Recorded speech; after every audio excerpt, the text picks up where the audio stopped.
Ayun. Tanaw nyo sila, 'di ba? Nagpa-practice sila. After nila, inaabangan ko sila. Yan yung mga bibigyan ko ng flyers. Yung mga nagpa-practice na sayaw na yan. Yan. Oh, so marami-rami rin yung points na yan. So tingin ko kakasya pa naman tong 80 pieces ng flyers dito para dyan sa mga kabataan na yan. Because we really want them to know, to be aware kung ano nangyayari ngayon sa ating bansa. Itong mga to, ganito lang ang buhay nitong mga to eh. Papasok, hihingi ng allowance, kakain, tuturuan, brainwash ng mga instructor nila, hanggang lumilipas ang mga panahon na sila ay nabe-brainwash ng sistema. Educationally, sa lahat ng fields, sa lahat ng departamento, pinaaandar na po ng mga globalista ang kanilang mga galamay para i-reset po ang mga utak ng kabataan para sa kinabukasan na plano nilang agenda depopulation at New World Order. Yan po ang dapat malaman ng kabataan natin ngayon at ang ating mga magulang dapat ay magabayan sila. Yung mga patriot na nakakaalam ng totoo, dapat po isiwalat natin to. Huwag po tayong mag-aksaya ng panahon sa GC at doon lang natin pinu-forward lahat ng mga information. We have to spread it sa publiko. Information overload na nga eh. Tapos bibigay pa natin yung information doon sa kapwa natin nakakaalam na ng informasyon. Doon sa mga kapwa nating aware na. So parang nangyayari nun, nagpapasikatan lang po yung mga iba sa GC. Kaya yung iba humahantong lang po sa hindi pagkakaintindihan, nagpapataasan ng pride. Nasisira lang ang unity ng mga patriot. So dapat tayo more on action kesa po sa mga sharing ng mga information, ng mga link, ng mga videos. Lumantad na lang po tayo, gumawa na lang tayo ng mga actual na action kagaya nito sa mga flyerings na ganito. Ibigay natin sa kanila yung papel at hindi nila matatanggihan, tsaka nyo ipaliwanag sa kanila ng mano-mano dahil yun ang magbubukas sa kanila mga isip, yun ang mga magiging dahilan para mag second thought sila. At pag nangyari sa kanila, then yung mga relatives nila, it will be served as a lesson dahil hindi sila nakinig dahil matigas ang mga ulo nila.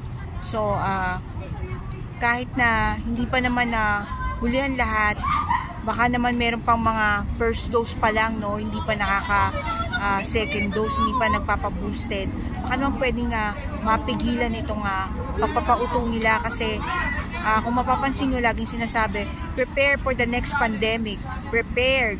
So pinagpe-prepara ka na, bakit? Ibig sabihin, propeta sila, no? Alam nila yung mangyayari. Pinagpe-prepared ka na, nibigyan ka na ng warning. It's because may gagawin na naman sila na variant. Wala naman nangyayari sa variant nila na yan yung last time. Pertussis, magla-lockdown daw. Outbreak lang naman. Sumunod, flirt naman. O ano na naman, wala naman, di ba? So, wala naman namamatay, wala naman yung mga nakikiisay sa kalye. Ba't ka magde-declare ng lockdown? Ba't ka magde-declare ng pandemic kung wala namang nakikita na matay, na apektuhan, di ba? So, tapos pare-pares na nga simptomas, masakit ang ulo, linalagnat, makate, ang lalamunan, something ganyan-ganyan. So, siguro naman alam na natin na kalokohan lang ang lahat. It's just a hoax. Hoax ang tawag nila dyan. They're just creating hysteria sa publiko, no? Ikiusap ako mga kababayan, huwag na nating konsintihin, imulat na natin ang ating isipan, no? Dapat meron tayong yung may connection pa rin tayo sa reality kasi parang lumalayo na ng lumalayo eh, 'di ba? Parang kahit ano na lang sabihin nila, o may ganito na ng variant, matataranta na naman yung mga tao. Tapos mapupush na naman dyan sa mga bakuna, isasara na naman mga negosyong ganyan.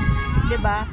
Ngayon, hindi natin ginagamit ang natin, yung parang critical thinking natin.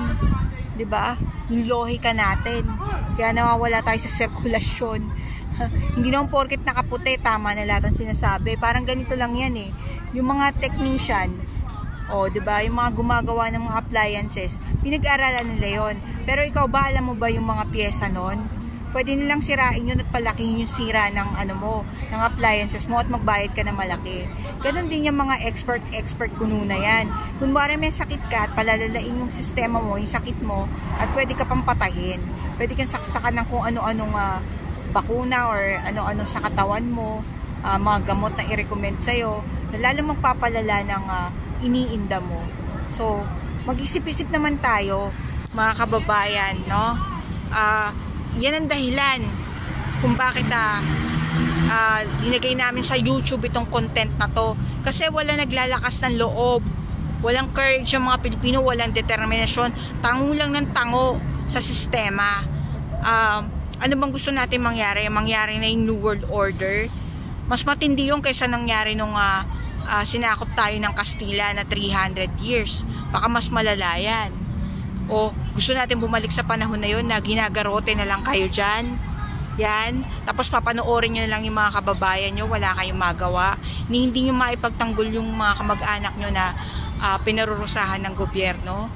Yun ba ang gusto nyo mangyari? Ngayon pa lang may luwag na, ipakita na natin sa kanila na hindi mangyayari ang mga plano nila na pagsikil sa ating karapatang pantao. Diba? Pakita na natin sa kanila na kailangan lang nilang irespeto ang mankind. Diba? Irespeto nila ang linikha ng Diyos, ang humanity. Diba? Yan po yun. So tayo mga Pilipino, tumindig tayo para sa ating soberanya, sa kalayaan natin bilang individual.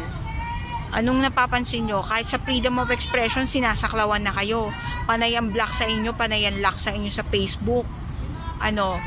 Diba? Wala din nangyayari sa mga pinopost nyo sa timeline dahil iniiwan na kayo ng mga kaibigan at relative nyo.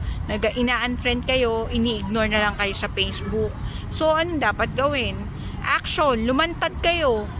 Diba? Hindi ba kayo makakagawa ng sariling content ng flyers nyo?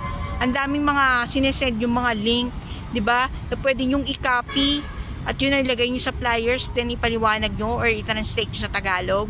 Hindi ba kayo pwede maging independente? No?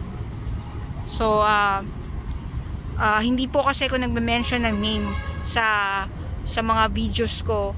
So, yung mga nagpi-PM sa akin, nanghihingi ng flyer, yung mga unang flyer sa MobK yun, mga gawa ko yung mga yun, mga content na yun. Pero lately, nakikollaborate tayo sa Christian Alliance, sila po yung nag-provide ng flyer. So, yung ginagamit natin, wala sa atin ang soft copy, wala sa mga anak ng bagong katutunan ang soft copy dahil ito ay galing sa Christian Alliance. Yun po yun. So, pwede naman po kayo magkaroon ng inisyatibong gumawa ng sarili nyong flyers. Gawin nyo po. Kaya nyo po yan. Kung ano po yung gusto natin ipabatid sa taong bayan, basta tama po ang impormasyon, wala po tayong dapat ikatakot. Yun lang po mga kababayan, kasi gusto natin maiklaro ito sa YouTube, maiklaro itong pagpapaliwanag na to kasi baka malito sila bakit may mga ganitong content.